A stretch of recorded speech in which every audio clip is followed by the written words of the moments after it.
Chapter 1: The Dream Omega. When I was younger, people used to whisper behind my back that I was the kind of Omega every alpha dreamed about. Beautiful, obedient, gentle. That was their fantasy. The truth? I hated that label more than anything. I wasn't gentle, and I sure as hell wasn't obedient. But no one cared about what I really was. They only saw the face, the pheromones, the so-called perfect Omega image I carried like a burden every day. "Alan, are you going to the social tonight?" A classmate called as I closed my locker. I gave her a practiced smile, the same one I'd worn for years. "No. Dean said he'd pick me up after class." Her lips curled in envy, but she hid it quickly. That was the usual reaction whenever Dean's name came up. My alpha, my boyfriend, my childhood sweetheart. The one thing that grounded me when all the others just saw me as a prize. Most alphas looked at me like I was prey. Dean was different. Or at least I wanted to believe he was. When Dean showed up at the school gates, the chatter around me quieted. He was the kind of alpha people noticed immediately. Tall, broad-shouldered, with a presence that could make even the cockiest alpha step aside. "Alan," he called. I walked over, ignoring the stares. "You're early." He raised a brow, lips quirking. "Worried you'd get snatched if I was late." I rolled my eyes. "What am I, a lost puppy?" "More like a rabbit surrounded by wolves," he said, slipping a hand into mine. His palm was warm and steady. "Let's go." People sighed around us as if they were watching some kind of perfect love story. I hated that, too. The gazes, the jealousy, the whispers.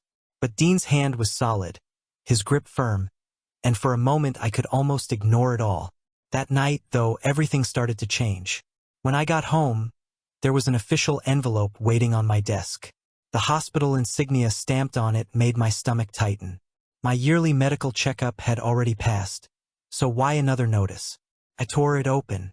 "Alan Parker, please report for a follow-up secondary gender differentiation test. This has to be a mistake." I sat down hard on my bed, letter trembling in my hand. Differentiation tests weren't routine unless something unusual showed up in your results. My mind flashed back to the nurse frowning faintly when she checked my pheromone scan last week. Could it be? No, impossible. Secondary differentiation was rare. People didn't just switch designations after living as an Omega their whole lives. That was the kind of rumor you heard once in a decade. And yet, the notice in my hand said otherwise. "Alan, dinner's ready. Is Dean staying over tonight?" My mother knocked on the door. "No, not tonight. I've got homework." She didn't notice the strain in my voice. "All right, come eat before it gets cold." When she left, I exhaled shakily and pressed both hands over my face. If this notice was real, if I had changed, what would Dean say? He loved me as an Omega. That was who I was supposed to be, wasn't it? The perfect match for his strong alpha self. If I suddenly became someone else, would he still look at me the same way? The next day, I sat in the sterile white of the hospital examination room. The machine beeped quietly as it scanned my pheromones. A sharp, sterile smell filled the air. The doctor frowned at the monitor, then looked at me with a mix of awe and disbelief. "Alan, you've redifferentiated." My throat went dry. "Redifferentiated?" He nodded, as though saying it out loud would make it more real. "Yes, you are no longer an Omega. You're an alpha. And not just any alpha. Your genetic grade is S+. One of the highest classifications in existence." My ears buzzed. The world felt too quiet, too sharp all at once. "What?"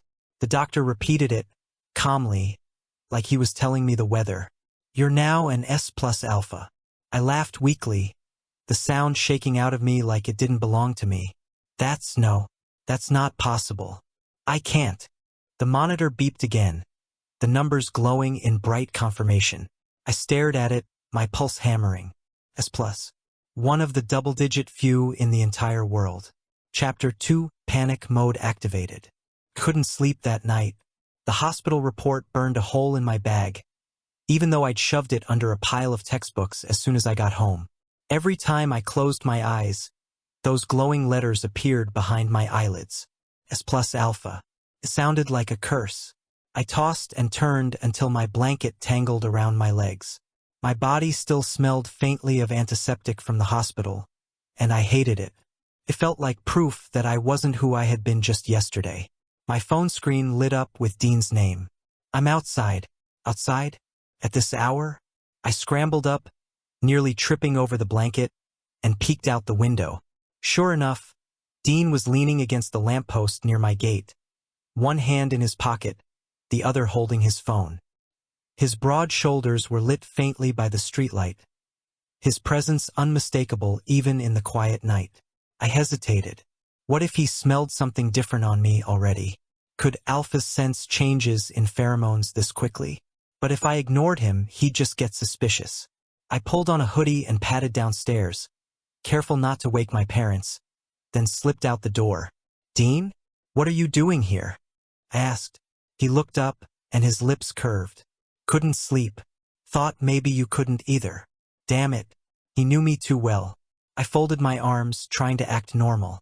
So you decided to lurk outside my house like some suspicious creep? Dean chuckled, the sound low and warm. You make it sound shady. I was just waiting for you. He reached out and tugged the hood of my sweatshirt over my head. It's cold. That simple touch made my chest ache. If only things were still simple. We walked down the street together in silence for a while. Dean kept close, his arm brushing mine every few steps, his warmth steady like a silent promise. Usually, that steadiness comforted me. Tonight, it felt like a weight pressing down on my chest. Cleared my throat. Dean, if something changed about me, would you? He glanced down at me. Would I what? I shook my head. Never mind.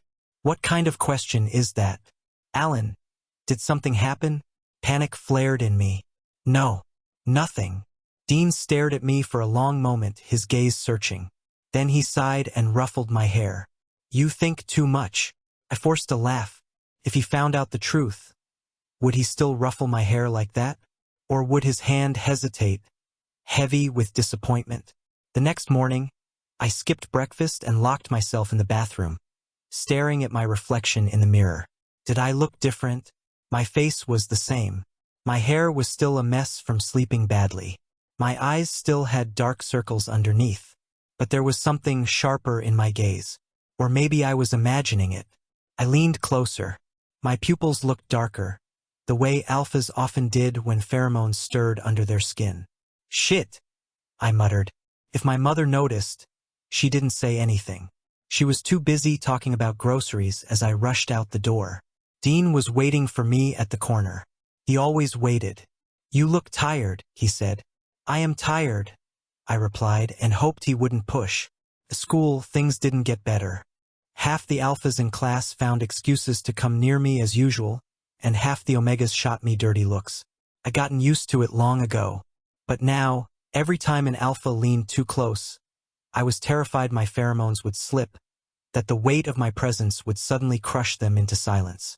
When one particularly bold alpha smirked and whispered, Hey Alan, ditch Dean and let me take you out sometime, something inside me snapped. It wasn't anger, it was instinct. My body responded before I could control it. A pulse of pheromones surged out of me, sharp and heavy, like a storm breaking loose. The alpha's eyes widened. His knees buckled. He collapsed against his desk, gasping, his face pale with shock. The entire classroom went silent. I froze, my breath caught in my throat. Shit, shit, shit. Alan? What was that? One of the omegas whispered, voice trembling. I forced a laugh, weak and thin. Low blood sugar. I'll get some water. And I bolted before anyone could stop me. I hid in the bathroom, splashing cold water on my face until my hands shook. This was bad. This was worse than bad. I couldn't even control it anymore. One slip, one wrong move, and my secret would be out for everyone to see. My phone buzzed in my pocket. Dean, where are you? Someone said you looked sick. I'm coming to find you. I stared at the screen. No, he couldn't find me like this. I shoved the phone back into my pocket and gripped the sink, staring at my reflection. My reflection stared back, eyes dark, expression wild. I whispered to myself, voice trembling. Don't let him know. Don't let anyone know. Because if they knew, I might lose him. And losing Dean was something I couldn't bear. Chapter 3, First Leak of Power. I didn't go back to class after that. Instead, I sat on the rooftop, staring at the sky as if the clouds had answers. They didn't, of course. All I could think about was the way that Alpha had crumpled under my pheromones. The look on his face, the silence of the classroom, the way my own pulse had hammered like I was a stranger in my own skin. I'd spent years living as an omega, pretending to be delicate when I wasn't, smiling when I wanted to scream. It was exhausting, yes, but it was a role I knew how to play. Now, everything was upside down. I rubbed my temples, groaning. This can't be happening. My phone buzzed again. Dean, of course. Where are you? If you keep running off, I'll drag you home myself. I shoved the phone back in my pocket. I couldn't face him yet. Not until I figured out how to keep this under control. The rooftop door creaked open. My stomach dropped. Alan? It wasn't Dean, it was a different classmate. An Omega, one of the ones who usually gave me sharp looks across the room. Her name was May. I froze, trying to school my expression into something neutral. What do you want? She stepped onto the rooftop, frowning. What did you just do in class? That Alpha looked like he couldn't breathe. Nothing, I said. Her eyes narrowed. Don't lie. I felt it too. The air was heavy, like an Alpha's suppression field. My heart skipped. Shit. She stared at me, suspicious, then shook her head. You're hiding something. Mind your own business, I snapped, standing. My voice came out sharper than I intended, and the moment the words left my lips, I felt the faintest ripple of pheromones leak out again, unbidden. Her knees buckled slightly. She caught herself on the railing, eyes wide with disbelief. That's impossible. You're an Omega. Her voice trembled. Panic seized me. Without thinking, I stepped forward, pressing a finger to my lips. Shut up. Don't tell anyone. She stared at me, pale, then nodded quickly. Fear flickered in her eyes. Not jealousy anymore. Not hostility. Fear. And somehow that felt even worse. I left school early. Dean texted me 5 times, then called twice. I ignored all of it. If I heard his voice, I'd crack. When I got home, I locked my bedroom door and collapsed onto my bed. I tried to breathe slowly, tried to imagine pulling my pheromones back inside, sealing the cracks before they burst open again. But it was like trying to hold back a flood with a paper wall. Every alpha instinct screamed for dominance. Every nerve in my body buzzed with restless energy. I wasn't used to this. I wasn't trained for this. Omegas weren't supposed to have to control their pheromones. I buried my face in the pillow and groaned. What the hell am I supposed to do now? That evening, Dean showed up anyway. Alan, open up. I lay still, praying he'd leave. I know you're in there. If you don't open the door, I'll climb in through the window, he said, voice calm but firm. The problem was, he really would. With a frustrated sigh, I got up and cracked the door open. Dean stood there, arms crossed. You skipped half the day, he said. So what?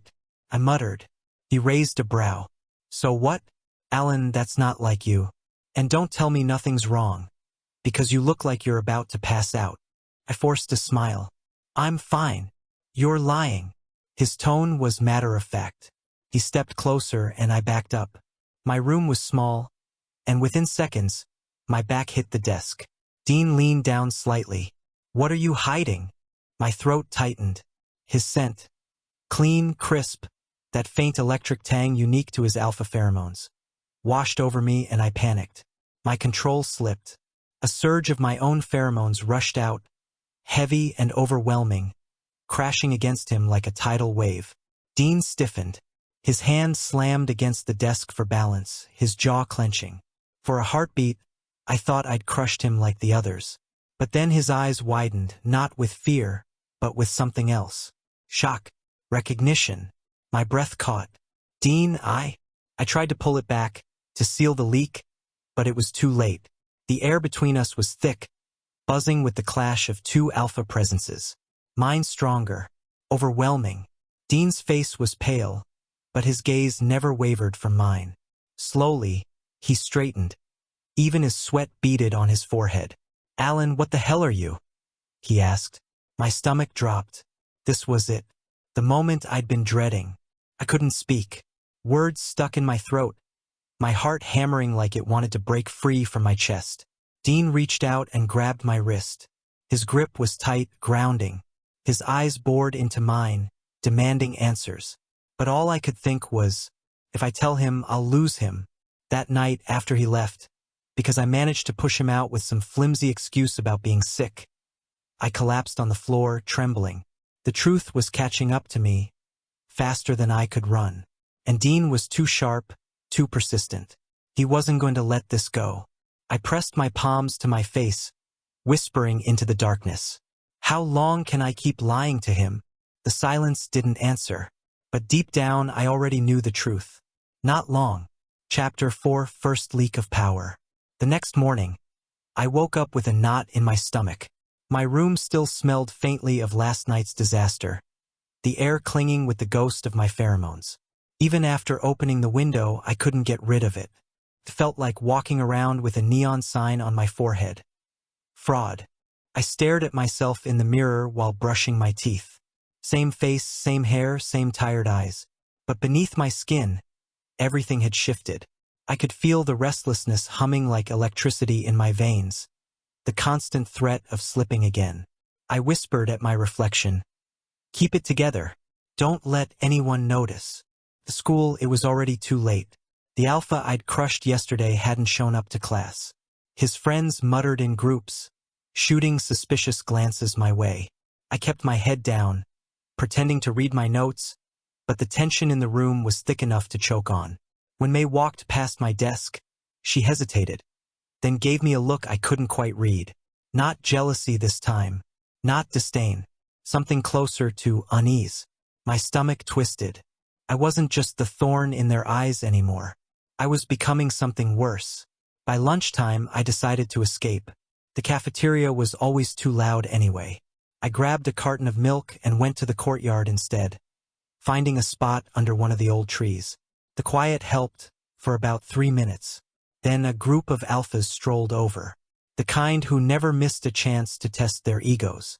"Alan, got a minute?" one of them drawled. I didn't even look up. No, that didn't stop them. Another one leaned closer, grin sharp. "Funny thing, people said you made June collapse yesterday. An omega making an alpha fall over? That doesn't sound right, does it?" I clenched my fist around the milk carton, knuckles white. He tripped. End of story. Tripped? No one trips and ends up pale as a corpse. "You did something, didn't you? What are you hiding?" The alpha snorted. My heartbeat kicked up, wild and frantic. "Don't lose control. Don't. But then he reached out, grabbing my wrist, and that was the breaking point. My instincts roared to the surface. A pulse of pheromones erupted out of me, stronger than anything before. Crashed into them like a wave, pressing down until the entire group staggered. Their smug grins vanished instantly. One dropped to his knees, gasping. Another choked out a curse, unable to stand. The courtyard went dead silent. Students nearby froze, wide-eyed. Omegas clutched at their throats, faces flushed, legs trembling. A few couldn't even stay upright, sliding to the ground with shaky breaths. And me? I stood there, milk carton dripping from my clenched fist, heart hammering as realization sank in. I just exposed myself. "Alan, that wasn't omega pheromones." May's voice trembled from somewhere behind me. The eyes of half the courtyard were on me now. Fear, awe, disbelief. My pulse spiked. Couldn't breathe. I bolted. I didn't stop running until I reached the back gate of the school. My lungs burned. My legs ached. But panic drove me faster than reason. I ducked into an alley and pressed against the wall, trying to calm the storm inside me. Chapter 5: Dean's Suspicion. I couldn't escape the whispers. By the next morning, everyone at school seemed to know what had happened in the courtyard. The way those alphas collapsed. The way the omegas blushed and shook like leaves in the wind. An omega couldn't do that.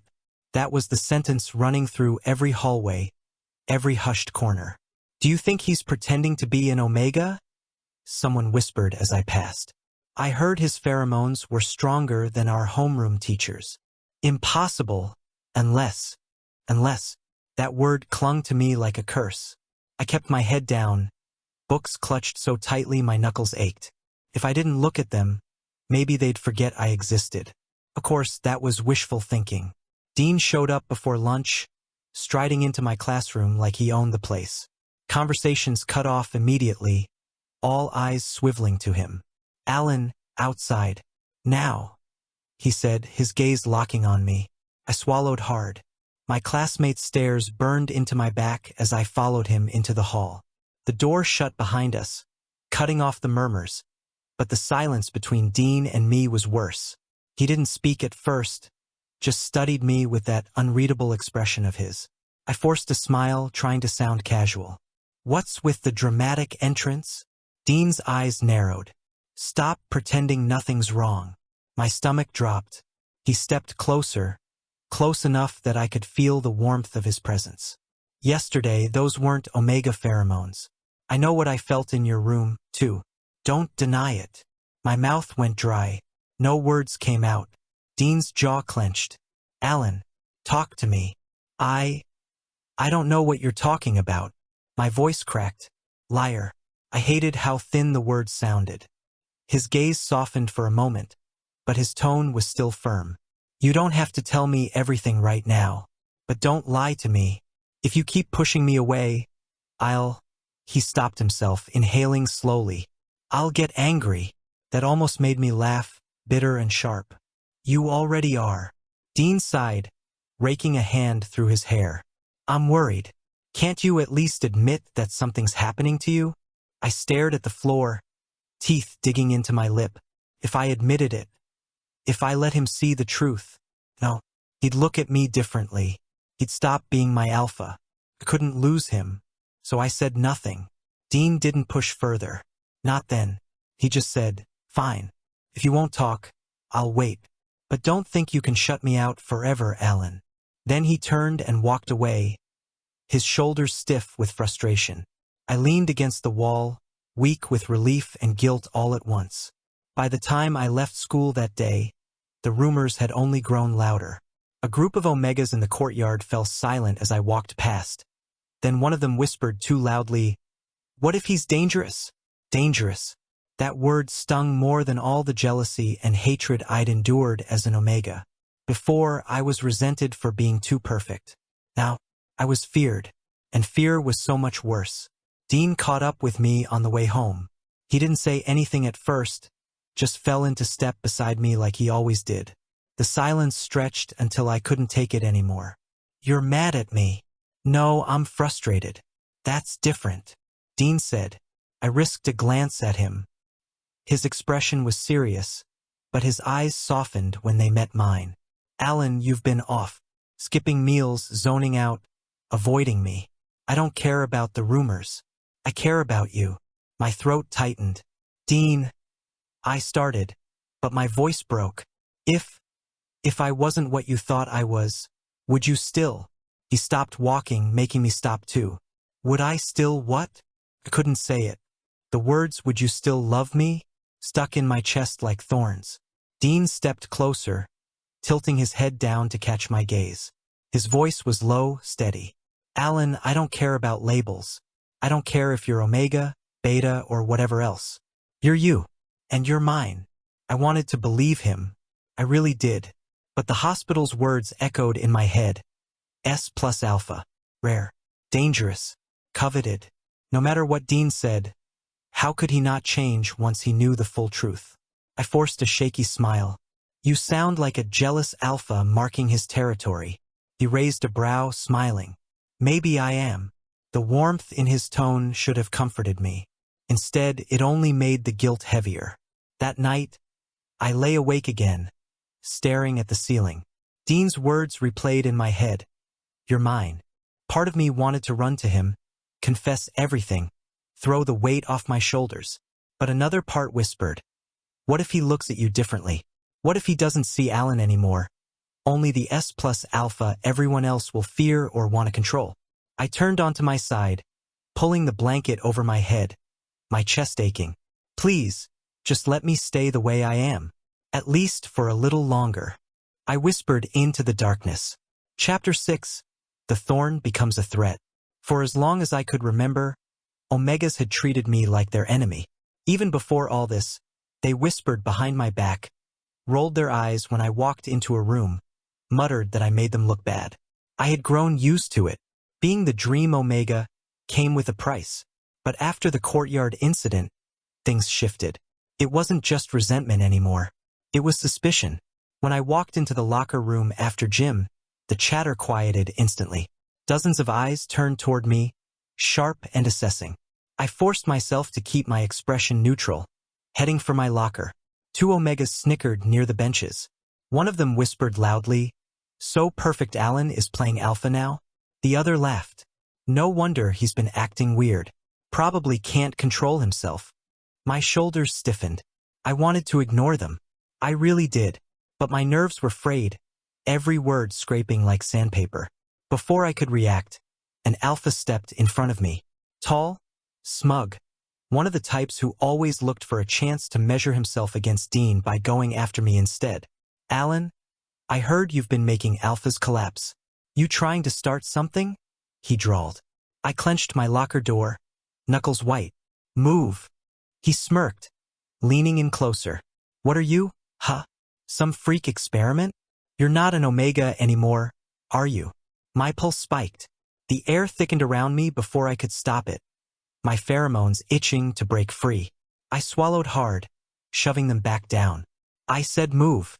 He chuckled, low and mocking. "Or what? You'll make me kneel." The Omegas behind him giggled nervously. The whole locker room was watching now. My skin crawled under their stares. The alpha reached for my collar, and that was it. My control snapped. A sharp wave of pheromones burst out, invisible but crushing. He froze mid-motion, his smirk wiped clean as his knees buckled. The sound of him hitting the bench echoed through the room. His friends staggered too, faces pale, breaths shallow. Even the Omegas who had been mocking me seconds ago went weak in the legs, clutching the lockers for balance, cheeks flushing red. The silence that followed was deafening. My heart pounded like a drum. My vision blurred with panic. I'd done it again. Someone whispered, trembling, That's not an Omega." Another muttered, "He's dangerous." The word stung like a blade. Dangerous. I couldn't breathe. I shoved past the gasping alpha, ignoring the voices that rose behind me. Outside, I leaned against the cool wall, forcing myself to inhale, exhale, inhale again. My hands shook violently. Every slip just made things worse. Every leak of power turned more people against me. When classes ended, I tried to slip out quietly, but Dean was waiting at the gate. His expression was unreadable, but his eyes sharpened the moment they landed on me. "You're pale, what happened?" "Nothing." My voice came out too fast. Dean's jaw tightened. He stepped closer, lowering his voice. "Alan, don't lie to me again." The way he said again made guilt stab through me. I looked away. "Just an argument. It's fine." "Fine?" Half the locker room said they couldn't breathe. "And you call that fine?" I froze. Dean sighed, dragging a hand down his face. "Alan, this isn't going away. People are scared. If you keep pretending nothing's wrong, it'll only get worse." I bit my lip so hard it hurt. He was right, but I couldn't bring myself to say the words. "I'm an alpha now. I'm S+. If I did, everything between us would shatter." Dean must have seen the panic in my eyes, because his tone softened. "I'm not your enemy. Whatever this is, I'll stand with you. But you have to let me in." I wanted to believe him. God, I wanted to. But the memory of the locker room still burned in my chest. The way their eyes had filled with fear. Would Dean look at me the same way if he knew? That night, I couldn't sit still. I paced my room, the hospital notice crumpled in my desk drawer calling to me like a ghost. Every alpha that had challenged me so far had ended up crushed to the floor. Every Omega that had hated me now looked at me with flushed cheeks and trembling knees. I didn't feel like myself anymore. I felt like a stranger wearing my skin. I finally collapsed on the bed, staring at the ceiling. How much longer can I hide this? I whispered. Chapter 7, Cracks in the Secret. By the end of the week, the rumors weren't just bouncing around among students anymore. The teachers were watching me too. In homeroom, I felt it immediately. The way the instructor's eyes lingered a little too long when he called my name during roll. The way he stiffened when he walked past my desk, as if my very presence was a threat.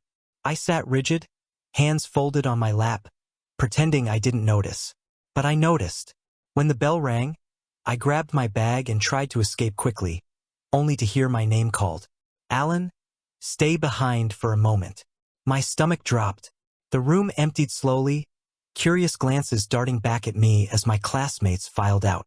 Dean hesitated by the door, eyes narrowing, but the instructor gave him a curt nod. You're dismissed, Dean. Dean didn't move. Not until I gave him a tiny shake of my head.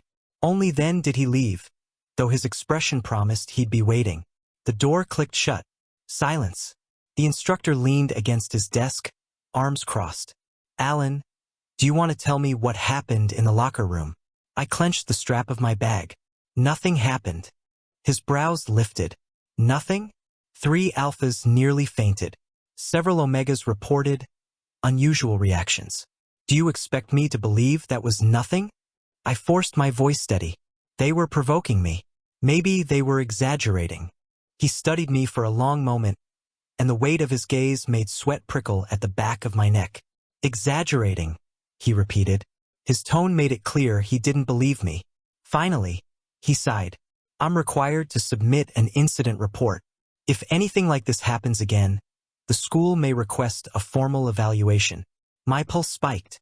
Evaluation. That meant doctors, tests, exposure. I bowed quickly, forcing out, understood. Then I fled before he could say more. Dean was waiting in the hallway, arms crossed, jaw tight. What did he want? Nothing, I said quickly. Too quickly. Dean's eyes narrowed. Alan. I said nothing. My voice cracked, and guilt immediately followed. His expression softened, but it didn't erase the frustration in his eyes. You can't keep pushing me away like this. Do you think I can't see you're drowning? I turned my face away, biting my lip until I tasted copper. If I looked at him too long, I'd break. That evening, I thought maybe I could find peace at home. Just one quiet night. But when I walked into the living room, my father was sitting on the couch, a thick envelope in his hands. He looked up at me, his eyes sharp in a way I hadn't seen before. Alan, the school sent a notice. My heart stopped. What kind of notice? He held up the envelope. They want you to undergo a supplementary medical evaluation. They're calling it a precaution. The blood drained from my face.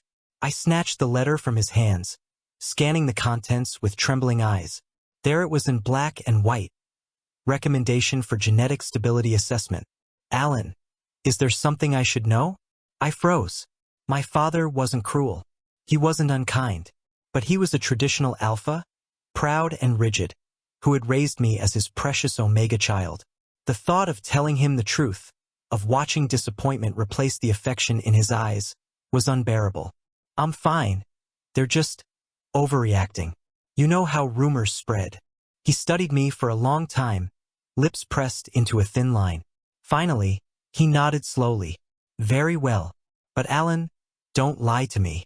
I smiled weakly. I won't. And then I went upstairs, shut my bedroom door, and collapsed against it, my chest aching with the weight of the lie. That night, Dean called. The moment I answered, his voice came through, low and steady. Alan, what's going on? I hesitated, fingers tightening around my phone. It's nothing. You're shaking when you say that. I can hear it. I closed my eyes. They want me to take another medical exam. The silence on the other end stretched long. Finally, Dean said, and you're scared? Yes. My voice broke on the word. Dean's reply was immediate. Then I'll be there. Whatever it is, you won't face it alone. Something in my chest cracked open at that, raw and aching. Dean, what if you don't like what you find out? His voice softened. Idiot. Do you really think there's anything in this world that could make me stop loving you? Tears stung my eyes. I pressed the phone tighter to my ear, as if I could crawl through the line and into his arms. "You're stubborn," I whispered. "And you're hopeless?" He shot back, but his voice was warm. For the first time in days, I let out a shaky laugh. But when the call ended, the laughter faded, and the silence returned. Because no matter what Dean said, no matter how much he promised, the truth was still there, waiting to be exposed. And I didn't know if love alone could survive it. That night, I dreamed of standing in a white room, bright lights overhead, strangers in lab coats circling me with hungry eyes. I dreamed of Dean reaching for me, only to stop halfway, his face blurring into something cold and unfamiliar. I woke drenched in sweat, my heart pounding like a trapped bird. And for the first time, I wondered if I should run before the truth ran me down. Chapter 8. Under the White Lights. The medical center always smelled the same, sharp, sterile, suffocating. When I walked through the doors, the tang of disinfectant wrapped around me, seeping into my skin. My palms were damp, my pulse erratic. Every step felt like I was marching toward my own execution. Dean was beside me, silent but steady. His hand brushed mine briefly, just enough to ground me. I wanted to cling to him, but the waiting area was full of eyes. Students, teachers, even a few parents. They were all here for their checkups, but it felt like every glance was aimed at me. "Alan Parker," the nurse called, clipboard in hand. Dean said, "I'll come with him." The nurse blinked, clearly about to refuse, but Dean's gaze was unyielding. After a tense pause, she sighed. "Fine, but don't interfere." The exam room was bright. White walls, white floors. "Sit," the doctor said. I obeyed, my legs stiff. Dean stood behind me, his presence a silent shield. The doctor glanced at the tablet, then at me. "This is a follow-up. There were irregularities in your last results. We'll be running a pheromone stability test and a genetic verification." The words slammed into me like blows. Pheromone test. Genetic verification. If they ran that, it was over. They'd see it immediately. The alpha markers, the S+ code embedded in my genes. "Relax," the doctor said absently, fitting a sensor cuff around my wrist. "This will be painless." Relax? I felt like I was about to be dissected. The cuff tightened. The machine beeped, scanning for pheromone resonance.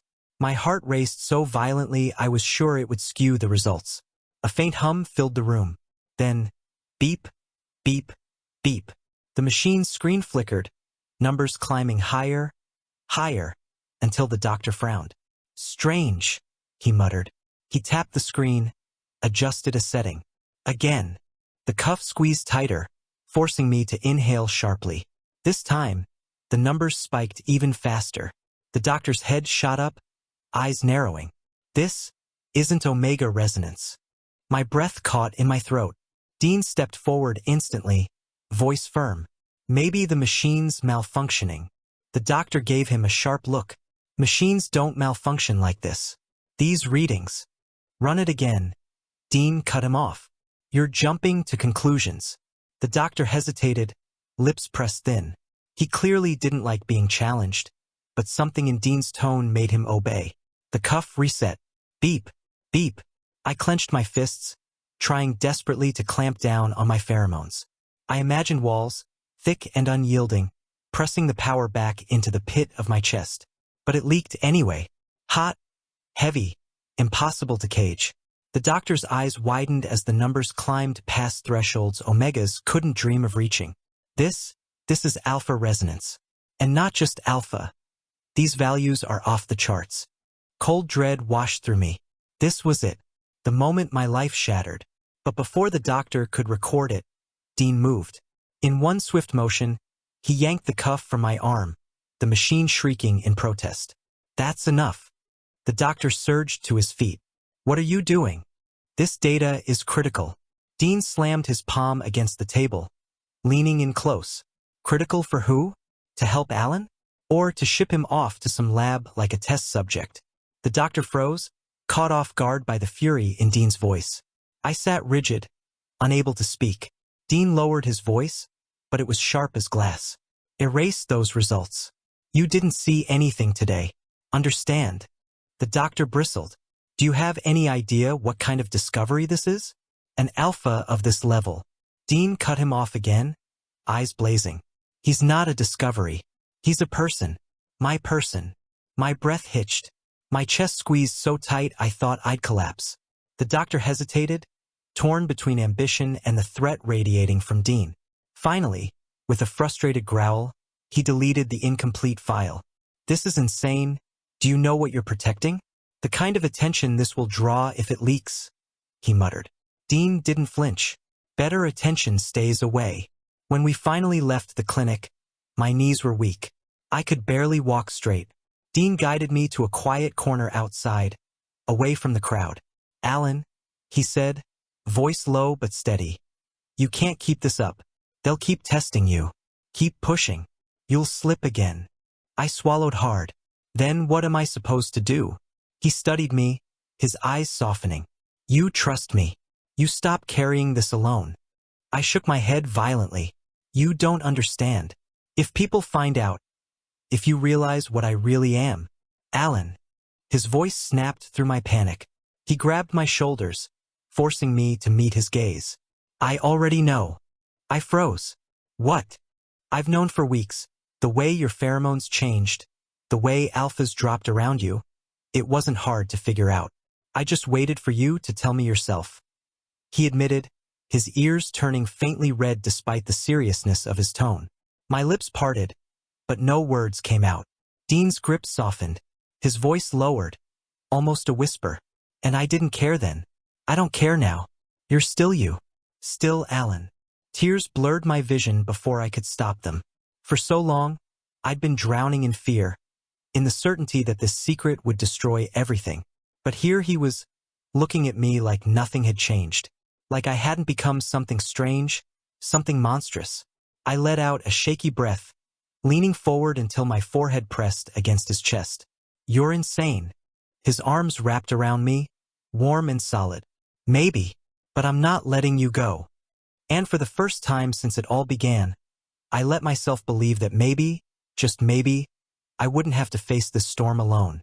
Chapter 9, Between Want and Fear. I never thought a single touch could scare me so much. After the evaluation, after Dean's confession that he had known all along, my chest should have felt lighter. For the first time in weeks, I wasn't carrying the secret alone. Dean was still here. He hadn't left. He hadn't looked at me like I was a monster. But when we were finally alone together that night, the weight of everything shifted again. We were in my room, the blinds drawn, the hum of the city muted beyond the glass. Dean sat on the edge of my bed, one arm draped casually across his knee, like he always did. But there was nothing casual about the way his eyes tracked me as I moved. Alan, he said quietly. His voice had always held that calm authority, the kind that made people listen without question. For years, he had been the one who led, who protected, who pressed me down with the certainty of his alpha instincts. But now it was different. I walked toward him, each step slow, uncertain. My body betrayed me before I even reached him. My pheromones stirred, thick and uncontainable, spilling into the air like invisible smoke. Dean inhaled sharply, his shoulders tense. Sorry, I whispered, clenching my fists. I can't. It's not your fault. His jaw tightened. He patted the space beside him. I sat, lowering myself next to him. The bed dipped under our combined weight, and the closeness made my chest squeeze. Dean's hand brushed mine, tentative. You're trembling. I'm afraid, I admitted. My voice cracked on the word. Of me? No, I said instantly, shaking my head. Never of you. I'm afraid of myself. For a moment, silence filled the room. Then Dean cupped my face, turning me toward him. His thumb stroked my cheek, rough but gentle, grounding me in a way that only he could. Alan, you don't scare me. Not like this. Not ever. He murmured. The sincerity in his voice undid me. My eyes burned, my throat tight. Without thinking, I leaned in. Our lips met. It was soft at first, hesitant. But then my pheromones surged again, flooding the room in a wave of heat and dominance I couldn't control. Dean groaned into the kiss, his hands tightening on me, but not with command. With restraint. When he pulled back, his pupils were blown wide, his breathing ragged. "Damn it," he muttered, pressing his forehead to mine. "You don't even realize what you're doing to me." I swallowed hard, guilt and longing twisting together. I can't stop it. Every time I touch you, it feels like I'm pushing you down." His laugh was low, bitter. "You are. And the worst part is I want it. My instincts keep screaming at me to submit, to give in to you." Hearing Dean, my Dean, say those words made my chest clench painfully. He had always been the one on top, the one in control. That was who he was, or at least who I thought he was. And now, because of me, that balance was breaking. He kissed me again, harder this time, as if daring himself to fight it. But the moment my pheromones spiked, he shuddered, his body leaning into mine like gravity itself had betrayed him. His breath hitched, his hands faltered. "Alan," he gasped, pulling back again, his face flushed and damp with sweat. "If we keep going, I won't be the one leading. And I don't know if I can," he trailed off, frustration thick in his voice. My own body ached, desperate to continue, but the fear in my gut was stronger. I gripped the bedsheet, trembling. "So what does that mean? That we can't?" Dean stared at me, his eyes dark, conflicted. "It means we have to figure out what this is, what we are now. Because right now, your pheromones don't give me a choice. And if we cross that line when neither of us is sure." The words landed heavy between us. I turned away, burying my face in my hands. "So our sex life is just over?" Dean's hand closed over my wrist, firm but gentle. "No, not over. Changed." He tugged me back until I looked at him. "You think I care about just that? Alan, I want you. All of you. Even if it means waiting until you have control. Even if it means figuring it out piece by piece." My throat tightened, a sob clawing at my chest. "You're too good to me." He smiled, though his eyes were serious. "No, I'm just stubborn, and I'm not about to let some pheromone imbalance tell me how to love you." We lay down side by side, the tension still crackling between us but softened by his warmth. His arm draped over me, pulling me close until I could hear his heartbeat. I wanted him, God.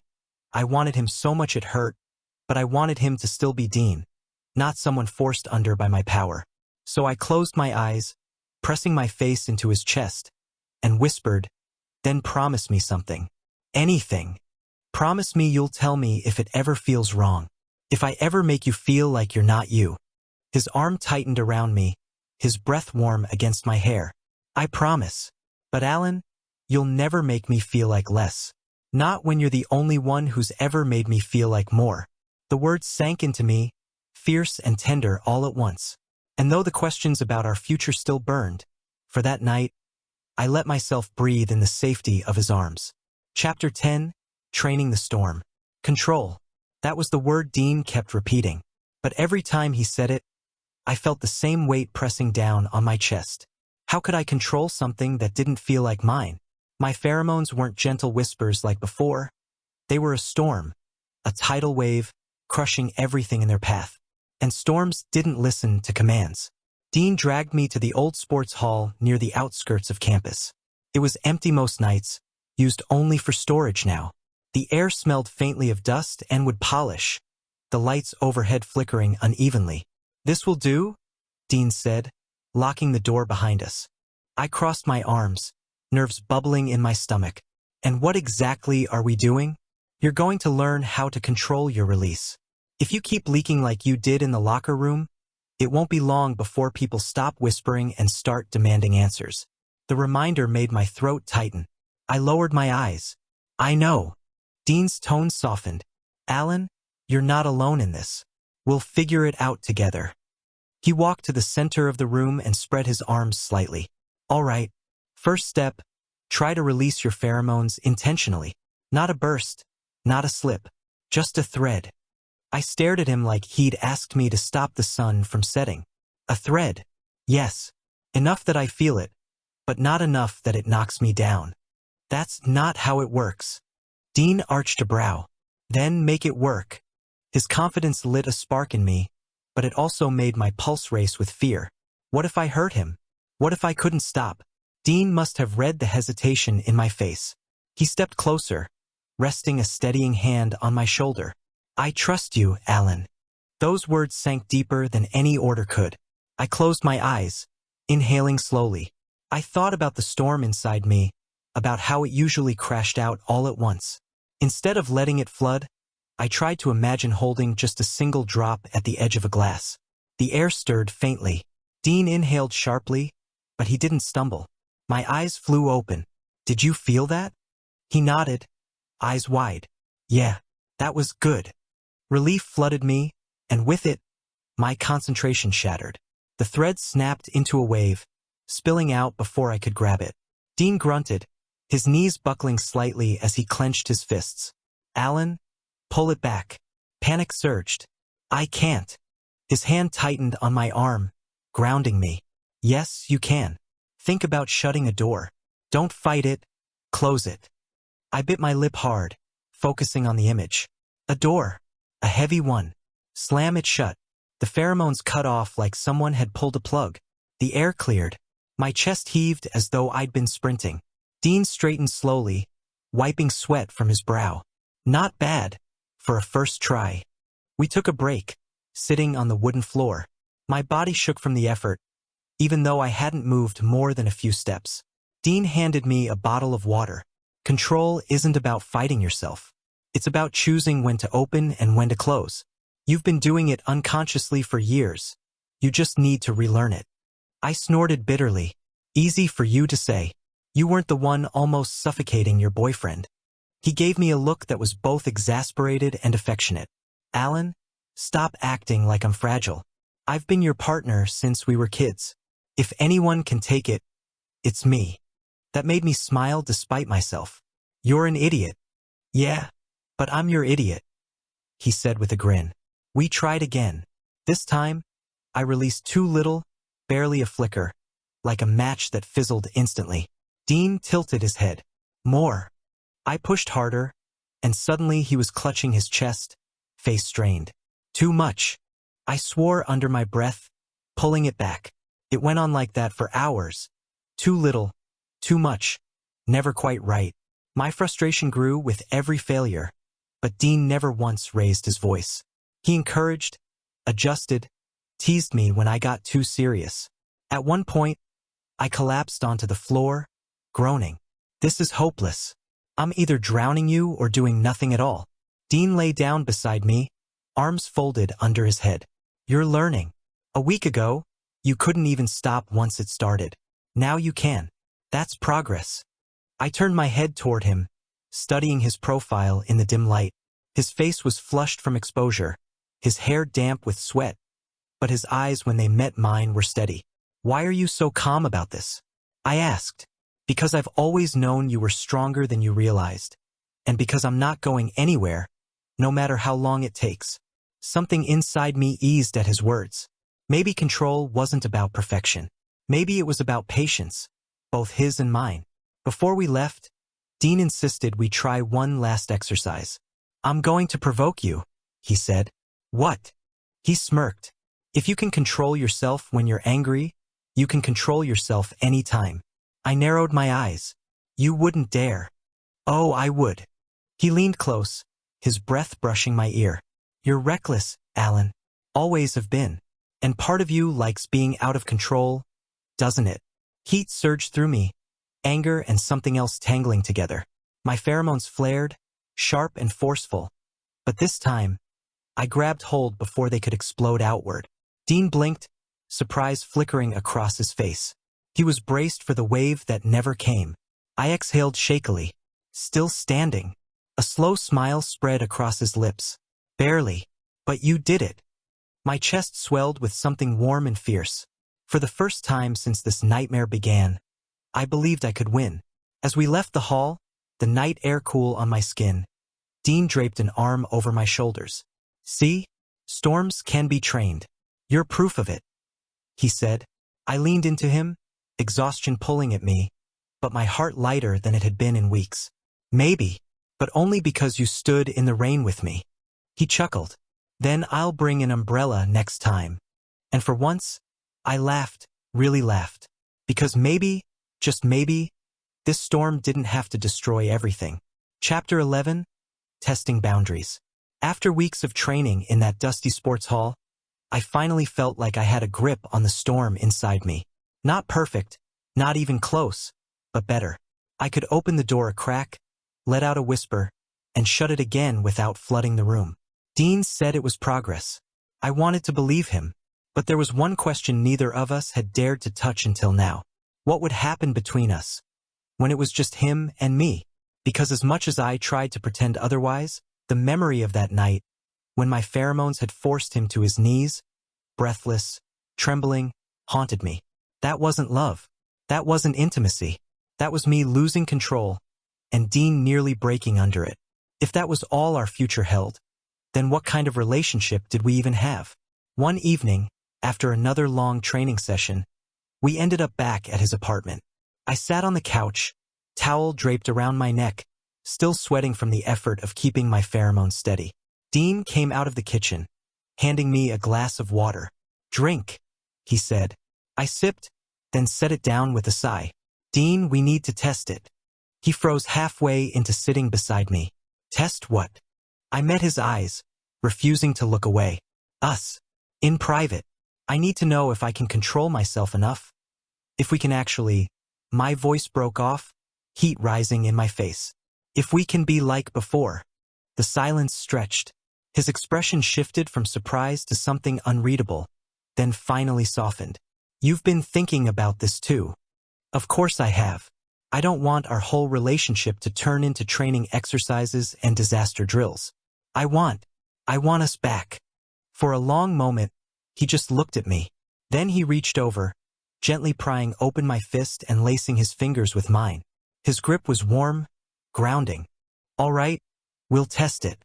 Together," he said. We started simple, just sitting close, our knees brushing. I focused on keeping the storm sealed tight, imagining that heavy door I'd practiced closing again and again. Dean tilted his head slightly, testing the air.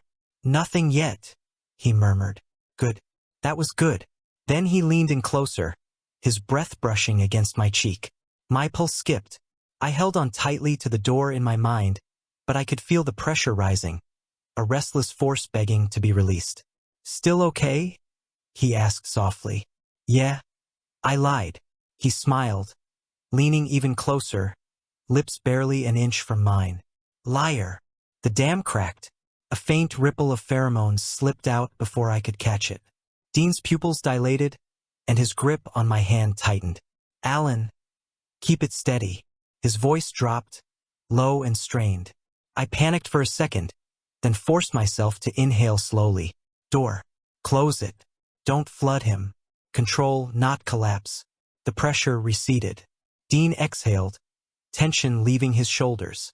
"Better," he whispered. We kissed then, slowly, carefully. My body remembered the rhythm instantly, the comfort of his lips against mine. For a moment, it almost felt like before. But as his hand slid to the back of my neck, as heat coiled low in my stomach, my pheromones stirred again, unbidden. They pressed against the door, demanding release. I broke away, gasping. "Dean, I can't." "You can. Stay with me." His forehead pressed against mine. I squeezed my eyes shut, fighting the storm back down. It felt like holding back a tide with bare hands. Every part of me screamed to let go, to pour everything into him, to claim and dominate like my instincts demanded. But I wasn't instincts. I was me, and I refused to hurt him again. When I finally steadied myself, Dean let out a shaky laugh. "You're getting better. Last time, I didn't even stand a chance. Now, I can fight it." His words made my chest ache with relief. But the test wasn't over. We tried lying down together, side by side on his bed. Clothes still on, nothing more than holding each other. But even that was enough to make my pheromones stir restlessly, eager to push, to overwhelm. Dean noticed immediately. His jaw tightened, his body tensing against mine. Not in fear, never fear, but in effort, as though resisting a heavy weight pressing down on him. "Alan, you need to ease it back," he said through clenched teeth. I gritted my teeth, heart pounding. I'm trying. He rolled suddenly, pinning me beneath him, his eyes sharp and challenging. Then try harder, because I'm not giving up the top that easily. Heat rushed to my face. Dean. But that burst of embarrassment was enough. The surge faltered, my pheromones stuttering and retreating. Dean smirked triumphantly, his breath hot against my ear. See? You can control it. You just needed the right motivation. I wanted to punch him and kiss him all at once. We didn't go further that night.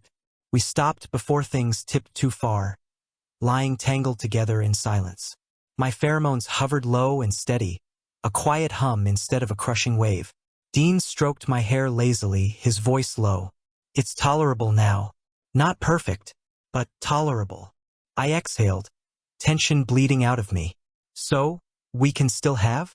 His hand tightened slightly in my hair. Yeah, we can. We'll just have to relearn each other. Adjust. But it's possible. I buried my face in his chest, relief overwhelming me. The storm inside me wasn't gone, but it didn't have to destroy everything. If Dean could withstand it, if I could learn to guide it, then maybe we really could have a future that wasn't built on fear. Dean, I whispered. Thanks for not giving up on me. He chuckled softly, pressing a kiss to the top of my head. Idiot. I told you. I knew you could do it.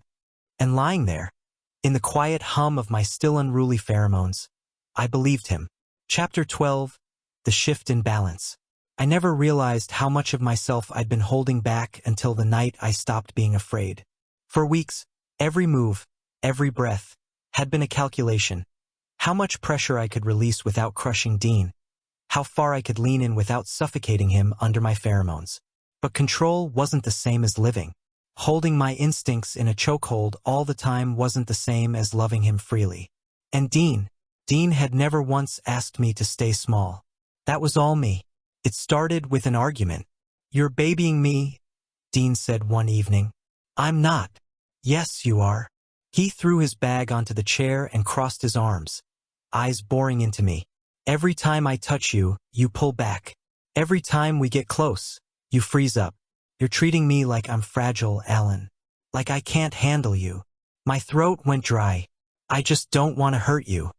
You won't. His tone softened, but only slightly. You think I'm the one who can't take it. But the truth is, you're the one who's scared. The words hit like a slap. I opened my mouth to deny it, but nothing came out. Because he was right. Dean stepped closer, until the air between us thinned. So stop holding back. Show me what you're afraid of. Show me you. Something inside me cracked open. For so long, I'd been running from this, the power, the dominance thrumming in my blood, the instinct that made other alphas collapse and omegas tremble. But standing there, with Dean daring me, I felt the fear burn away, leaving only heat. Fine, you asked for it, I said, voice lower than I intended. Before he could react, I grabbed his wrist and pushed him back against the wall. His eyes widened, not in fear but in shock. Then something else. Something that sent a rush of heat straight through me. Alan. His voice dropped, rough. Don't tell me to stop. My pheromones slipped free, thick and heady, curling around us like smoke. Dean stiffened under the weight, jaw tight, but he didn't look away. Stronger, he challenged. So I let it flow. It was intoxicating, watching him struggle against the pressure, watching his body react even as his pride fought back. His breath came heavier, his pupils blown wide, but he stayed standing, stayed mine. For the first time, I didn't see my pheromones as a curse. I saw them as an extension of me. Something Dean had always said, but I'd never believed. I leaned in, my mouth brushing his ear. You feel it, don't you? That I could crush you right now if I wanted. He shuddered, but his hands gripped my shirt, pulling me closer instead of pushing away. Do it, then. I almost laughed. Idiot. I didn't crush him. I didn't need to. Instead, I kissed him hard, deep, claiming. My pheromones surged in time with it, wrapping him tighter, marking him in a way words never could. And he let me. No, more than that, he wanted me to. When we finally broke apart, Dean's forehead pressed against mine, both of us panting, I felt something shift between us. "You're different," he whispered. "I'm still me. Just not running anymore." He closed his eyes for a second, then opened them, burning with heat. Good, because I was getting tired of being the only alpha in this relationship. I laughed, breathless. "Careful what you wish for." We ended up on the bed, tangled and messy, kissing until the world blurred. My pheromones pulsed steadily now, strong but controlled, like a tide I could finally ride instead of drown in. Dean shifted under me, his body tense, his pride refusing to yield completely, but I could feel it. The subtle tremor in his hands, the way his breath hitched when I pressed harder, the way his eyes flickered when I hovered above him. It wasn't the same as before. This wasn't him towering over me, steady and dominant while I yielded. This was me pressing forward, me taking space, me setting the rhythm. And the wildest part? He didn't resist. He met me, clashed with me, but he didn't push me back down. He let me stand where I was on equal ground or maybe even above it. But then, just as the heat built too high, just as instinct screamed to go further, I pulled back. Dean groaned, frustrated. "Alan, I said I wouldn't hurt you." My chest heaved, pheromones buzzing just under the surface. "If we go further now, I don't trust myself to stop." For a long moment, we just stared at each other, both flushed, both trembling. Then Dean sighed, running a hand through his hair. "Damn it, you're right." He flopped back onto the bed, glaring at the ceiling. "You're infuriating, you know that?" I chuckled, lying down beside him, still buzzing with adrenaline. "You love it." He turned his head, lips twitching despite himself. "Yeah, I do." That night, I understood something I hadn't before. Being alpha didn't mean losing myself. It didn't mean losing Dean. It meant choosing to stand beside him, not beneath him. It meant that our balance had shifted, not broken, not destroyed, but evolved. And as I lay there, his hand finding mine in the dark, I realized something even scarier. I liked it. I liked being bold. I liked watching Dean falter under me. I liked knowing that I didn't have to hide, that my strength didn't push him away but bound him closer. Maybe this was what it meant to be S+ grade. Not crushing the world, but standing at its center without fear. And if Dean was willing to stand there with me, then maybe I really could be the most alpha of them all.